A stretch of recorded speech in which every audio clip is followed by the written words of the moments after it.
अनंतकोटी ब्रह्मांड नायक श्री स्वामी समर्थ महाराज की जय। नमस्कार। श्री स्वामी शक्ती या चॅनलवर आपले सर्वांचे स्वागत आहे। आजचा दिवस तुमचा शुभ जावो, महाराजांच्या कृपेने तुमच्या सगळ्या चांगल्या इच्छा स्वामी महाराज नक्कीच पूर्ण करू हीच महाराजांच्या चरणी प्रार्थना करते आणि आजच्या व्हिडिओला सुरुवात करते। तर बघा, आपल्या सगळ्यांना माहिती आहे की उद्या 10 जुलै 2025 ला गुरुपौर्णिमा आहे। आपल्या सगळ्या स्वामी भक्तांसाठी, दत्त भक्तांसाठी अतिशय महत्त्वाचा दिवस आहे। कारण गुरुपौर्णिमा हा दिवस फक्त कृतज्ञता व्यक्त करण्याचा असतो। आपल्या आयुष्यात सगळ्यात प्रथम गुरु आपले आईवडील असतात। त्याच्यानंतर प्रत्येक क्षेत्रामध्ये आपण कोणाला ना कोणाला गुरु मानत असतो। पण जेव्हा प्रत्येकाचे क्षेत्र हे गुरु वेगवेगळे असतात आणि आपण जेव्हा श्री स्वामी समर्थ महाराजांना आपले गुरु मानलेले आहोत, तर तेच आपलं एक कर्ता करवित आहेत। आणि आयुष्यात जर आपला एक गुरुच नसेल तर आपलं काय झालं असतं याची कल्पना सुद्धा आपण करू शकत नाही। कारण महाराज प्रत्येकाच्या आयुष्यात आहेत आणि त्यांनी प्रत्येकाचं आयुष्य बदलून टाकलं आहे।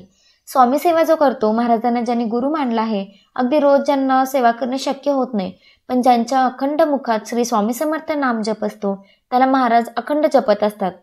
म्हणून महाराज जर आपल्या आयुष्यात नसते तर आपलं आयुष्य किती बिथरलेलं असतं याची कल्पना सुद्धा आपण करू शकत नाही। महाराज आपल्या आयुष्यात नाही किंवा गुरु आपल्या आयुष्यात नाही आहेत तर त्याच्यामुळे आपल्या आयुष्यात किती परिणाम झाले असते। तर बघा, आपल्या आयुष्यात गुरु असणं, महाराजांचं अस्तित्व असणं हे तेवढंच महत्त्वाचं आहे। आणि त्याच गुरुपती आपल्याला कृतज्ञता व्यक्त करण्याचा हा दिवस असतो। आता ही गुरुपौर्णिमा कधी आहे तर अर्थात ती उद्या 10 जुलैला आहे। म्हणजे आषाढी पौर्णिमेला आपण गुरुपौर्णिमा साजरी करत असतो। आता ही पौर्णिमा आपण गुरुवारी म्हणजे उद्या साजरी करणार आहोत।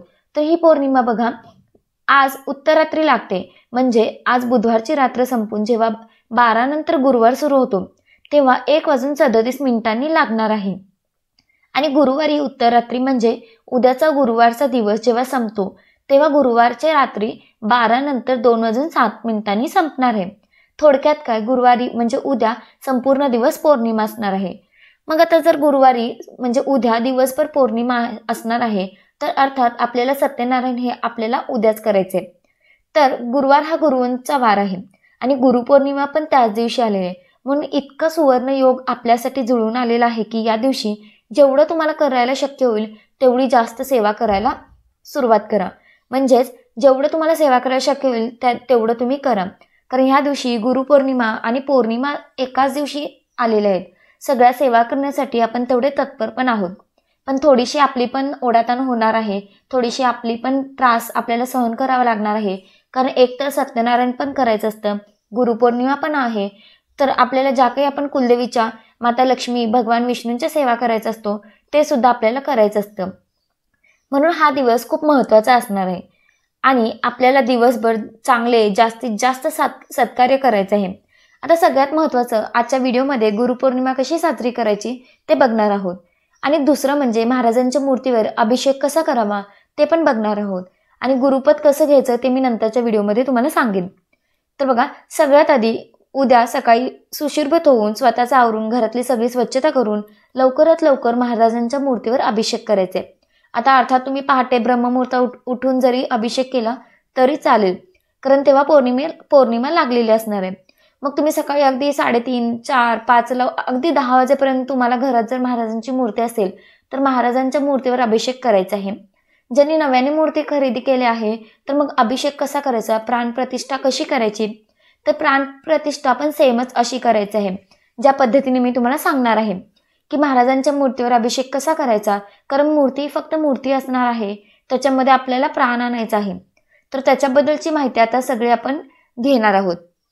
तर बघा, सगळ्यात आधी सकाळी लवकर उठून सगळं आपण आवरून घ्यायचंय, सुशुभ्र होऊन घ्यायचंय, आपल्या मुख्य दरवाजावर हळदीचं लेपन लावून घ्यायचंय, दरवाजा सुशोभित करून घरातलं सगळं स्वच्छ करून महाराजांच्या समोर बसायचंय। गुरुवार असल्यामुळे, गुरुपौर्णिमा असल्यामुळे जर पिवळ्या रंगाचे वस्त्र परिधान करणं शक्य असेल तर आवर्जून तुम्ही करायचं किंवा कुठल्याही रंगाचं करावं, काळं सोडून। कारण हे काळा रंग तर आपल्या हिंदू धर्मामध्ये कुठल्याही पूजेसाठी हा काळा रंग निषिद्ध मानला गेला आहे। काळा रंग तुम्हाला परिधान करायचा नाहीये। त्याचबरोबर जेव्हा आपण महाराजांच्या मूर्तीवर अभिषेक करणार आहोत तेव्हा महाराजांच्याकडे बघा, ज्यांच्याकडे फोटो असेल त्यांच्यासाठी पण सांगते, पण महाराजांच्या मूर्तीवर अभिषेक कसा करायचा बघा, गुरुवार असेल तर आपण फक्त 108 वेळा श्री स्वामी समर्थ, श्री स्वामी समर्थ या पद्धतीने अभिषेक करतो। पण गुरुपौर्णिमा असल्यामुळे आपण सगळं एकदम साग्र संगीत होणार आहे. सगळ्यात आधी तुम्हाला सुशोभीकरण करणं, जे महाराजांना काय आवडतं, तर महाराजांना तुम्ही आवडता. महाराजांना काय खाऊ घालता, कुठले वस्त्र परिधान करता, काय सुशोभीकरण करता, कुठलं फूल अर्पण करता, याच्यात महाराजांना काडीचा रस नाही. अख्खं ब्रह्मांड ज्यांची निर्मिती त्यांनीच केली आहे तेच आपण त्यांना देतो. महाराजांना सोनचाफा आवडतो आणि ते करावं, कारण महाराजांना ज्या गोष्टी आवडतात म्हणून आपण ते नेहमी करावंच. तर बघा, महाराजांची मूर्ती छोटी घ्या मोठी घ्या हरकत नाही. जर छोटी मूर्ती असेल तर आपल्याकडे अभिषेक पात्र आहे किंवा एक स्वच्छ ताट घ्या किंवा जे आपण देवाचं तामण म्हणतो ते घ्या. त्याच्यात महाराजांची मूर्ती ठेवावी आणि ज्यांच्याकडे मोठी मूर्ती आहे त्यांनी पण पाण्याने किंवा अभिषेक करा किंवा दह्याने करा, पंचामृताने करा, तुपाने करा, हळदीने करा किंवा चंदनाने करा. जे तुमच्याकडे उपलब्ध आहे त्याने तुम्हाला महाराजांच्या मूर्तीवर अभिषेक करायचा आहे. फक्त साध्या पाण्याने थोडंसं गंगाजल टाकून जरी अभिषेक केला तरी सुद्धा चालतो. सगळ्यात आधी मूर्तीवर अभिषेक करण्याच्या आधी तुम्हाला एक वेळा महाराजांचे स्वामीस्तवन म्हणायचे, जे नित्यसेवेच्या पुस्तकात आहे. आता जे काही मी तुम्हाला सेवा सांगणार आहे, ज्यांना वाचणं शक्य होत नाही त्यांनी यूट्यूबला लावून द्यायचे, श्रवण करू शकता. पण नित्यसेवेच्या पुस्तकात हे सगळं तुम्हाला दिलेलं आहे. सगळ्यात आधी एक वेळा स्वामीस्तवन म्हणायचं आहे. त्याच्यानंतर तुम्हाला गणपती अथर्वशीर्षम म्हणायचं आहे. आणि गणपती अथर्वशीर्ष म्हणत असताना महाराजांच्या मूर्तीवर तुम्हाला अभिषेक करायचा आहे. स्वामीस्तवन म्हणत असताना तुम्हाला अभिषेक करायचं नाही आहे. गणपती अथर्वशीर्ष म्हणत असताना तुम्हाला अभिषेक करायचा आहे. दुसरं, तुम्हाला 16 वेळा पुरुषसूक्त म्हणायचं आहे. ज्या महाराजांची षोडशोपचारी पूजा करत असतो तर 16 वेळा पुरुषसूक्त म्हणायचं आहे. अगदी 16 वेळा नाही शक्य झालं तर एकदा तरी म्हणण्याचा प्रयत्न करा. पण 16 वेळा म्हटलं तर अतिशयोत्तम. नाही शक्य होत तर एकदा तर म्हणा. 1 वेळा पुरुषसूक्त, 1 वेळा श्रीसूक्त आणि त्याच्यानंतर तुम्हाला 1 वेळा पवमान सूक्त, जे नित्यसेवेच्या पुस्तकात आहे, ते 1 वेळा तुम्हाला म्हणायचं आहे. त्याच्यानंतर तुम्हाला रामरक्षा म्हणायचं आहे. म्हणजेच रामरक्षामधले 1 ते 9 ओव्यांपर्यंत ती रामरक्षा आहे, कारण नंतर फलश्रुती होते. फलश्रुती म्हणायची गरज नाही. थोडक्यात काय, 1 वेळा गणपती अथर्वशीर्ष, फलश्रुती म्हणायची गरज नाही आहे. त्याच्यानंतर पुरुषसूक्त 1 वेळा किंवा 16 वेळा, श्रीसूक्त 1 वेळा म्हणायचं, पवमान सूक्त एकदा म्हणायचे आणि मेन म्हणजे रामरक्षा 1 ते 9 ओव्यांपर्यंत तुम्हाला पठण करायचं आहे. हे सगळं पठण करून झाल्यानंतर मूर्ती तामणातून काढून घ्यायची. ती स्वच्छ वस्त्राने साफ करायचे.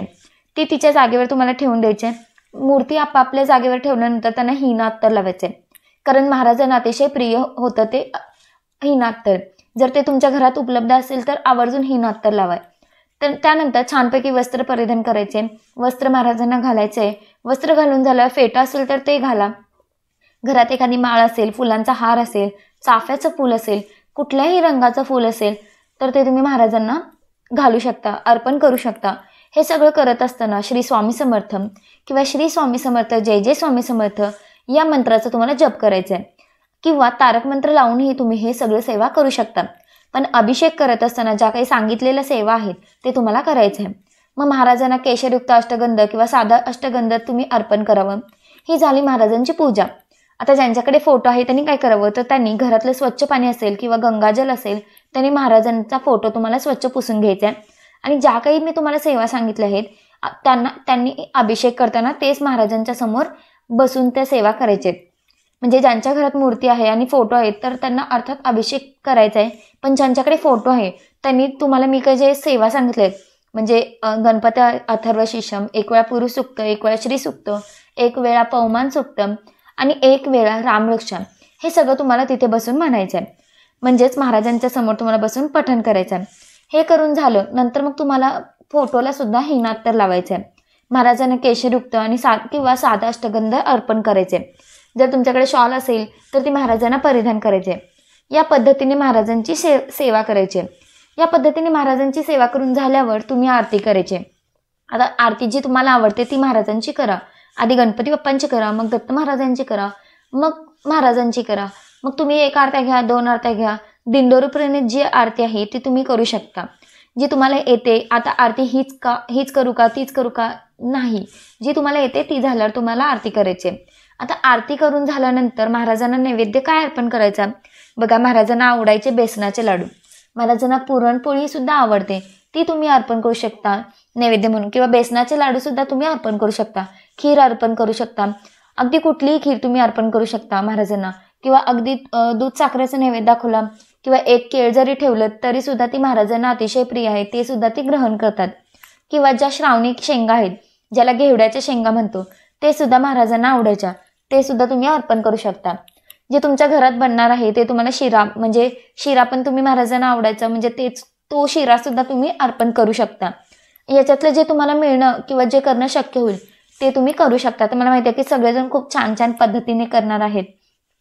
आता त्याचबरोबर आपण 21 दिवसांचं आपण पारायण केलं होतं, तर त्याची समाप्ती पण येणार आहे. आता 21 पारायणाची समाप्तीवर सांगता कशी करायची, काय करायचं ते मी तुम्हाला सांगते. तर जास्त काय करायचंच नाहीये. तुम्ही जे काय केलं आहे 21व्या दिवशी म्हणजे गुरुवारी सगळं पारायण तुम्हाला पठण करायचंय, म्हणजे उद्या तुमच्या पारायणाची सांगता आहे. तर तुम्ही काय करायचंय, तर तुम्हाला 21व्या दिवशीचं सगळं पारायणचं पठण करून घ्यायचंय. आणि जो काही नैवेद्य केला असेल तुम्ही घरात, मी तुम्हाला आता मगाशी सांगितलं त्या पद्धतीने जे पण केलं असेल तो तुम्हाला नैवेद्य दाखवायचा. या पद्धतीने आपल्याला गुरुपौर्णिमा साजरी करायची. आता सगळ्यात महत्त्वाचं मासिक धर्म आहे, सुतक आहे, विटाळ आहे. महाराजांची सेवा करू शकतो का?